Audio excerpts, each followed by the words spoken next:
ताब्यात अध्यक्ष असलेला महाराज मला बोलण्याची संधी दिली त्याबद्दल आपलं आभार मानतो। सांगोला तालुक्यात मागच्या 5 वर्षापासून मान, बेलवण, कोरडा, अप्रूपा नदीपात्रामध्ये मोठ्या प्रमाणात बेकायदेशीर वाळूचं उत्खनन केलं जाते। त्यामुळे पर्यावरणाची व भूजल पातळीची मोठ्या प्रमाणात हानी होते। त्याकडे प्रशासकीय अधिकाऱ्यांचं दुर्लक्ष आहे आणि दुर्लक्ष असल्या कारणाने शासनाचा कोट्यावधीचा महसूल बुडत आहे। त्याचबरोबर वाळू उत्खनन व इतर बेकायदेशीर व्यवसाय चालू असल्या कारणाने त्या सांगोला मतदारसंघामध्ये गुन्हेगारीचं प्रमाण वाढत आहे।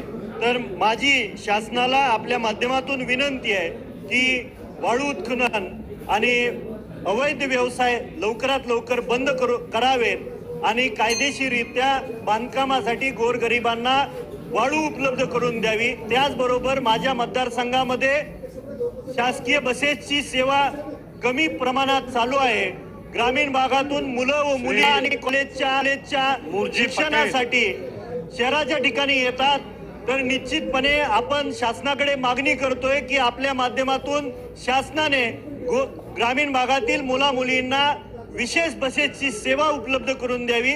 धन्यवाद।